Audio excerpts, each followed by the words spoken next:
Hi friends, welcome back. मैं हूं Ajay developer और आज की इस वीडियो में हम सीखेंगे कि किसी फोल्डर में किसी फोल्डर में उसकी फाइल नेम को हम किस तरीके से कलेक्ट कर सकें, वो भी किसी एक्सेल वीबीए में कोड के जरिए। तो देखते हैं यहाँ पर मैंने एक मॉड्यूल लिखा है। सॉरी, यहाँ पर मैंने एक मॉड्यूल लिया हुआ है, ये मॉड्यूल 3। उसमें मैं यहाँ पर कोड लिख रहा हूँ। उसका कोड नेम है यहाँ पर गेट फाइल नेम। मैंने यहाँ पर इसका गेट फाइल नेम, आप कुछ भी रख सकता है। मैंने यहाँ पर उसका नाम लिखा है गेट फाइल नेम। अब यहाँ पर किसी भी फोल्डर में जो पड़ी ये फाइल है, उनका हम नेम कलेक्ट करेंगे। यहाँ पर जो नाम लिखे हैं वो कलेक्ट करेंगे तो किस तरीके से, ऐसा क्या कोड लिखे हैं कि उस फोल्डर में, यहाँ पर जो फोल्डर है उस फोल्डर में पड़ी इन फाइलों का नाम ये कोड कलेक्ट कर लेगा। तो देखें, उसके लिए हमें एफएसओ फाइल सिस्टम ऑब्जेक्ट में जाना पड़ेगा। मतलब ऐसा है कि फाइल सिस्टम ऑब्जेक्ट के कोड लिखने पड़ेंगे। उसके पहले मैं यहाँ पर बता देता हूँ आपको कि तीन वेरिएबल लेने पड़ेंगे अपने को। जैसे सबसे पहला वेरिएबल लेता हूँ मैं एफएसओ फाइल सिस्टम ऑब्जेक्ट। उसे मैं ऑब्जेक्ट कर दूंगा एज अ ऑब्जेक्ट। उसके बाद दूसरा वेरिएबल लूंगा source code, sorry source folder as object. देखो, हम जिस सोर्स फोल्डर का मतलब होता है कि यहाँ पर जैसा अभी ये फोल्डर है, ये फोटो वाला फोल्डर। अब मैं इसे जैसे ही क्लिक करता हूँ तो यहाँ पर क्लिक करते हुए सोर्स फोल्डर का जो पाथ है वो यहाँ पर दिखेगा। कि मतलब हमारी जो फाइल नेम, फाइलों का नाम जो लेना है वो किस फोल्डर में, किस सोर्स फोल्डर में पड़ी हुई है, उसका सोर्स क्या है। तो उसके लिए हमें सोर्स फोल्डर का एक वेरिएबल लेंगे। उसके बाद उसमें जो आइटम है, फाइल आइटम, उसका एक वेरिएबल लेंगे, फाइल आइटम एज ऑब्जेक्ट। इस तरीके से मैंने तीन वेरिएबल लिए हैं। अब देखो, यहाँ पर एफएसओ को सेट करना पड़ेगा और सोर्स फोल्डर को सेट करना पड़ेगा। अब सेट क्या करना पड़ेगा वो देखते हैं यहाँ पर। जैसे मैं यहाँ पर सेट कीवर्ड लूंगा उसके लिए, और यहाँ पर लिख रहा हूँ FSO equal create object.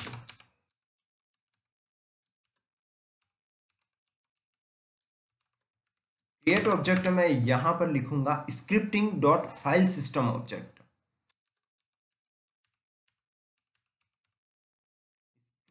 Dot file,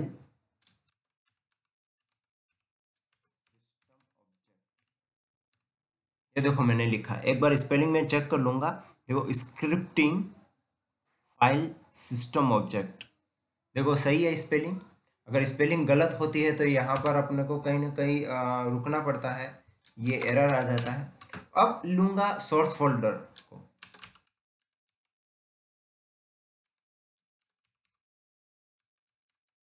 source folder, इसे एफ एस ओ, यहाँ पर एफ एस ओ कैपिटल में है तो कैपिटल में लिखना है। अब इस एफ एस ओ के तहत हम गेट फोल्डर लिखेंगे। यहाँ पर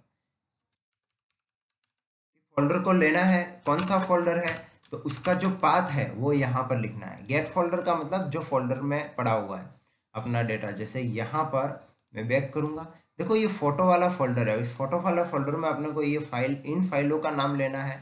तो इस फोटो वाला फोल्डर को यहाँ पर जैसे ही क्लिक करेंगे तो ये पाथ अपने को मिल जाएगा। यहाँ से कॉपी करके इसे वापस छोटा कर दिया और यहाँ पर इसको पेस्ट करना है। वो कितने सिंपल तरीके से, इसे मैं थोड़ा सा क्लोज कर देता हूँ ताकि अपने को पूरा दिखे। यहाँ पर देखो, ये जो पाथ का नाम है, जिस गेट फोल्डर मतलब जिस फोल्डर में से अपने को लेना है वो किसके बराबर हो जाएगा, सोर्स फोल्डर। मतलब इस सोर्स फोल्डर का जो, अगर अपन मैसेज देते हैं कोई भी, तो इसका जो पाथ है वो यहाँ तक आ जाता है। उसके बाद अपने को, अब देखो मैं एक और बढ़िया चीज बताता हूँ यहाँ पर, फॉर ईच के बारे में। फॉर ईच का जो प्रोग्राम होता है, मतलब जो कोड होता है, वो क्या काम करता है।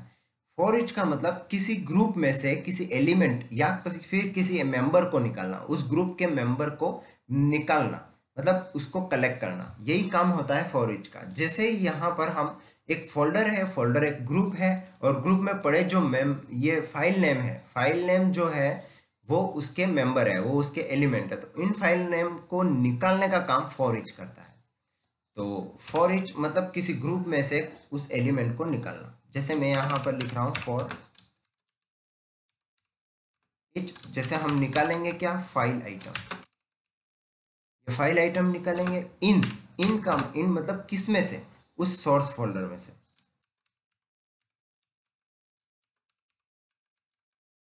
उस सोर्स फोल्डर में से क्या, फाइल्स निकालेंगे हम।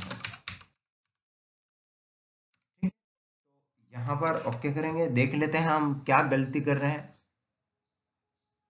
जैसे यहाँ पर देखो एम लिख दिया है, ये एक्स्ट्रा एम लिख दिया है, तो ये एरर आ जाता है। तो इस तरीके से हमें बहुत सारा चीज़ों का ध्यान रखना है, स्पेलिंग वगैरह बहुत सी चीज़ों का, नहीं तो ये एरर आ जाएगा। उसके बाद हम एंटर करेंगे और यहाँ पर लिखेंगे नेक्स्ट। अगर एक फाइल का नाम निकल जाए तो हमें दूसरी फाइल का नाम चाहिए। यहाँ पर फाइल का नाम मैं एफ कैपिटल लिखूंगा। एक फाइल का नाम निकल जाता है, दूसरी फाइल का नाम चाहिए। अब हम शो कैसे करेंगे, तो हम मैसेज बॉक्स के जरिए शो करेंगे कि उस फाइल का नाम कैसे निकलना है। तो हम यहाँ पर मैसेज बॉक्स लिखेंगे, मैसेज बॉक्स में फाइल आइटम। अब ये फाइल आइटम में क्या चाहिए, अपने को नाम चाहिए, तो हम .name लिखेंगे। अब इसे रन करके देखते हैं कि वाकई में इस फोल्डर में पड़े ये नाम आते हैं या नहीं। जैसे ही हम रन करेंगे, देखो आप देख सकते हैं ये पहला नाम है, तो ये पहला नाम आ चुका है, ओके। ये दूसरा नाम, एक नाम के बाद दूसरा नाम आ रहा है, ये तीसरा नाम, ये चौथा नाम, ये पांचवा नाम और ये छठा नाम। ये देखो इस तरीके से ये जो नाम है हमने एक मैसेज के जरिए शो करवाए हैं। अब देखो यहाँ पर आप सिर्फ नाम ही नहीं, बहुत सारी चीजें आप इसमें ले सकते हैं, जैसे फाइल पाथ। अब ये फाइल आइटम कहाँ पर पड़ा हुआ है, तो मैं इसका पाथ चाहता हूँ, तो मैं पाथ लिख दूंगा। अब देखो ये पहला है, पहली जो फाइल है उसका पाथ आ गया। ये दूसरी फाइल का मतलब जो जितनी फाइलें यहाँ पर पड़ी हुई उसका पाथ बता देगा कि उसका एड्रेस क्या होगा। ये इस तरीके से अपन पाथ भी सीख गए। उसके बाद अपने को साइज देखनी है, तो साइज को भी हम रन कर देख सकते हैं। देखो ये साइज, अब इसमें साइज में तो आपको यहाँ पर ये कन्वर्ट करके बता रहा है, इसीलिए ये एग्जैक्ट नहीं बताएगा, पर कुछ कुछ पता चल जाएगा। जैसे ये 6 है, तो यहाँ पर फिर भी नहीं पता चलेगा। चलो साइज को छोड़ो, अपन दूसरा कुछ देखते हैं। अब डेट क्रिएटेड, जो डेट क्रिएटेड है वो देख लेते हैं, कौन सी डेट को ये क्रिएट यहाँ पर हुआ है। तो यहाँ पर जो डेट है वो देखो डेट आ जाएंगी कि कौन सा आइटम ये किस डेट को, तो देखो ये वाली डेट यहाँ पर आ गई है, टाइम और डेट दोनों आ जाएंगे।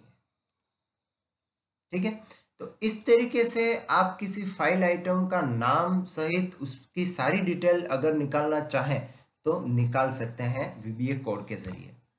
अब देखो ये कोड आपको इसीलिए सिखाया था क्योंकि मैं नेक्स्ट वीडियो या फिर इस वीडियो में अगर बता सकूं तो भी, या फिर नेक्स्ट वीडियो में आपको बताने वाला हूं कि इन नामों को हम कलेक्ट कर, जैसे ये नाम किसके हैं, ये देखो ये फोटोज हैं, इन नामों को हम कलेक्ट क्यों कर रहे हैं, और इन नामों को कलेक्ट करके हम एक इमेज में इसे लोड करवाएंगे, तो किस तरीके से ये काम करेगा, इमेज में कैसे लोड होगा, यूजर फॉर्म पे ये कोड किस तरीके से काम करेंगे, उसके बारे में सिखाऊंगा। आज के लिए बस इतना ही। Thanks for watching.